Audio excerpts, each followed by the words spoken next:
Assalamualaikum warahmatullahi wabarakatuh.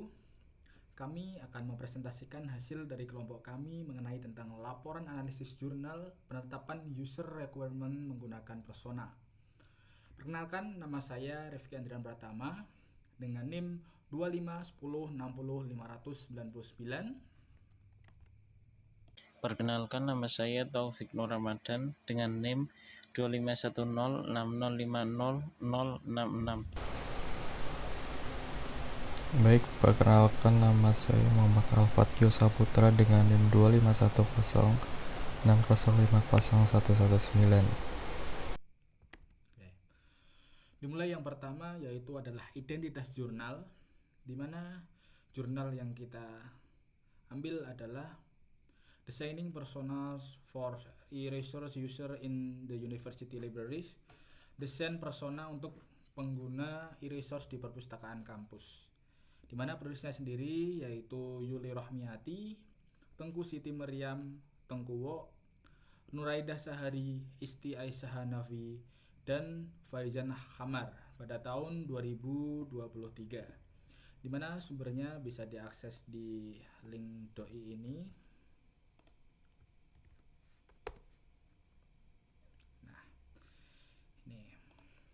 Selanjutnya adalah ringkasan isi, di mana yang pertama isinya adalah tujuan penelitian. Tujuan penelitian ini adalah mendapatkan profil pengguna user resource electronic resource di perpustakaan perguruan tinggi. Penelitian ini dilatar belakangi oleh fakta-fakta resource yang belum banyak dimanfaatkan. Nah, seperti keterbatasan panduan, fitur navigasi yang terbatas, dan seringnya terjadi error yang membuat pengguna bingung dan stres. Nah, profil pengguna ini dalam bentuk persona akan digunakan untuk merancang sistem e-resource yang lebih sesuai dengan keinginan pengguna. Nah, jadi pada jurnal ini para penulis tuh dia melakukan penelitian untuk mendapatkan profil pengguna, tapi menggunakan persona. Jadi kita bisa tahu nih, si penulis bisa tahu nih nantinya untuk seorang dosen itu perlunya apa, seorang mahasiswa itu perlunya apa, dan lain sebagainya. Lalu untuk metode yang digunakan, ya, yang pertama ini adalah menyamakan tujuan desain, yang kedua adalah mengumpulkan data, yang ketiga analisis data, yang keempat itu bikin personanya, yang kelima adalah validasi. Nah, di mana ini juga ada gambarnya di sini bisa dilihat. Ini ada 5 fase tadi, tahapan-tahapan yang digunakan atau metode yang digunakan. Lalu yang ketiga adalah penerapan persona dan skenario. Nah, di mana dalam penelitian ini personanya itu merupakan output, ya kan? Personanya merupakan output, di mana hasilnya penelitian ini mengidentifikasi 4 persona pengguna. Ini bisa dilihat di sini ya. Ini sudah komplit ya tuh. Nah, di mana dia mendapatkan 4 persona, di mana si Sahnas ini sebagai lecturer, sebagai Abian ini sebagai student, Celicia itu adalah research assistant, dan si Mark adalah librarian. Nah, di mana si penulis ini mendapatkan 4 ini. Nah, si Sanas dia itu membutuhkan artikel full text untuk penelitian dan mengajar. Nah, frustasi ini diakses dengan lambat dan minimnya bantuan. Itu untuk si Sanas. Lalu si Abian membutuhkan artikel gratis untuk tugas belajar. Itu seorang mahasiswa, ini namanya Abian. Lalu yang ketiga adalah asisten peneliti atau research assistant, tadi si Cecilia membutuhkan artikel bereputasi WOS Index untuk penelitian. Lalu ada si Mark, perpustakawan, ingin membantu dan memandu pengguna, membutuhkan teknologi smartphone dengan aplikasi mobile. Nah, jadi di penelitian ini, si penulis ini dia melakukan penelitian di mana dia menggunakan kuesioner dan juga wawancara. Ya. Di sini ada 32 pengguna melalui kuesioner dan juga ada yang dari wawancara. Nah, lalu dia mendapatkan 4 persona ini. Nah, sehingga dia lebih mudah nih untuk mengelompokkan kebutuhan dari masing-masing pengguna. Nah, sedangkan yang menggunakan perpustakaan sendiri itu nggak cuma mahasiswa, tetapi ini juga ada dosen, ada asisten peneliti, dan juga pustakawan itu sendiri. Seperti itu. Di sini saya akan mempresentasikan pada bagian analisis kritis. Apakah persona dan skenario membantu memahami kebutuhan pengguna? Ya, dalam penelitian ini persona terbukti membantu. Skenario juga membantu memetakan alur penggunaan. Persona mengubah data mentah kualitatif dan kuantitatif dari 32 responden menjadi 4 profil pengguna yang jelas dan mudah dipahami. Persona memberi desainer cara membangun empati. Persona menyoroti frustasi seperti sistem yang kompleks atau akses lambat. Persona menyoroti tujuan seperti butuh artikel gratis atau butuh artikel bereputasi. Setiap kelompok pengguna memiliki frustasi dan tujuan yang berbeda. Ini jauh lebih efektif daripada merancang untuk pengguna secara umum.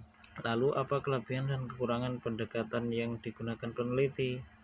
Kelebihannya yaitu 1. Berbasis empati. Penggunaan empati map sebagai metode pengumpulan data memberi peneliti cara menggali tidak hanya apa yang pengguna katakan. Peneliti juga dapat menelusuri apa yang pengguna pikirkan, rasakan, dan lakukan. Yang kedua, spesifik dan dapat ditindaklanjuti.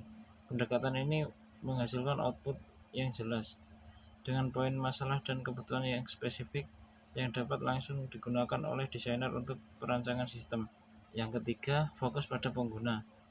Tim membuat seluruh kerangka kerja untuk mengerti sudut pandang pengguna agar hasil akhir berpusat pada pengguna, bukan pada asumsi desainer. Lalu kekurangannya adalah 1. Metode sampling. Peneliti menggunakan snowball sampling yang berisiko bias dan mungkin tidak mencakup semua variasi pengguna. Yang kedua, ukuran sampel. Data hanya diperoleh dari 32 responden yang memberikan feedback dari 40 yang dihubungi. Jumlah ini mungkin kurang representatif untuk memotret keragaman seluruh pengguna perpustakaan universitas. Yang ketiga, tahap penelitian. Persona yang dihasilkan adalah output dari penelitian ini. Jurnal ini belum sampai pada tahap implementasi dan berdasarkan persona tersebut dan menguji keefektifannya dalam sistem e-resource yang baru. Yang keempat, subjektivitas kualitatif. Jurnal ini mengaku bahwa tantangan dalam adopsi personal dengan metode kualitatif adalah akurasi persona, karena tidak ada metrik yang disepakati oleh para peneliti. Bagaimana metode tersebut bisa diterapkan dalam konteks proyek sistem interaktif di Indonesia? 1. Sistem admisi kampus, misal SIAKAD. Di Indonesia pengguna sistem akademis sangat terfragmentasi.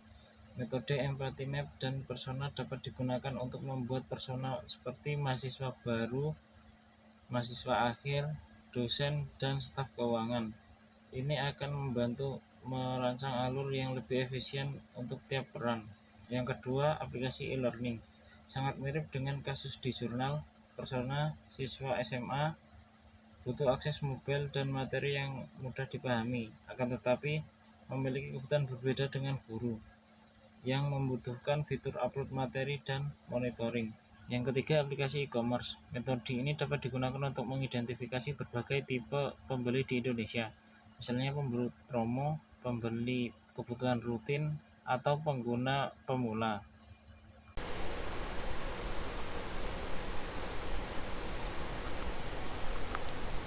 Oke, bagian refleksi dan diskusi. Yang pertama, pelajaran utama dari jurnal ini tuh adalah bahwa pengguna tuh bukanlah satu entitas tunggal merancang sistem yang baik. Berarti harus memahami bahwa kebutuhan antara dosen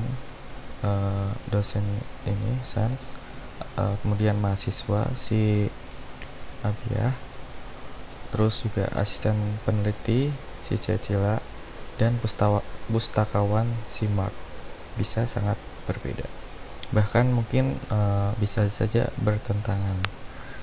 Kemudian pelajaran kedua adalah pentingnya menggunakan metode sistematis seperti MBTI Snap untuk menggali kebutuhan tersembunyi, pikiran dan perasaan, bukan hanya kebutuhan yang terucap.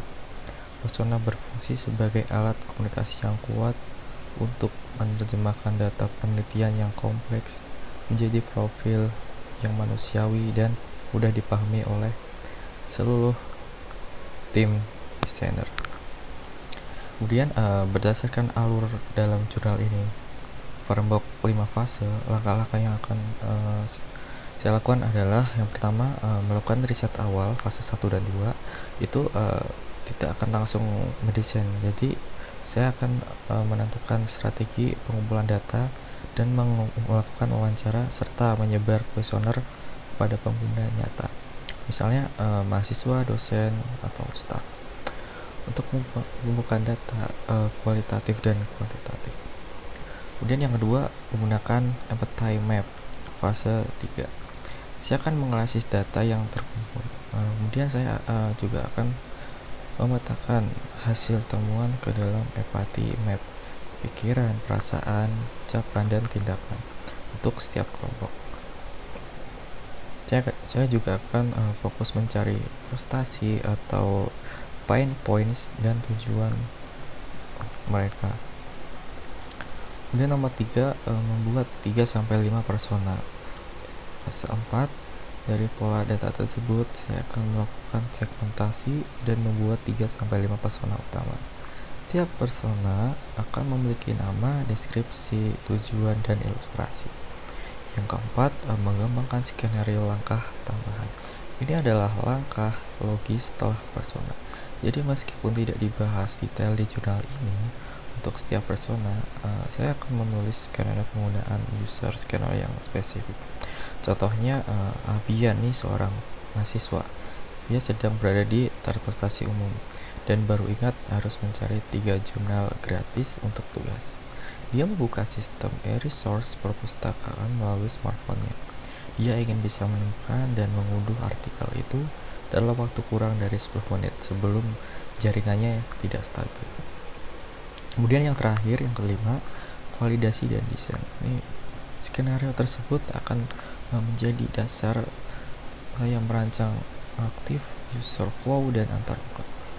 Saya juga akan melakukan validasi persona dengan stakeholder dan pengguna akar untuk memastikan persona tetap relevan dan akurat. Persona dan skenario ini akan selalu saya gunakan dalam diskusi tim untuk memastikan kami tetap fokus pada kebutuhan pengguna. Oke, cukup sekian presentasi dari kelompok kami. Untuk kekurangannya mohon maaf. Terima kasih atas atensinya. Kami tutup. Wassalamualaikum warahmatullahi wabarakatuh.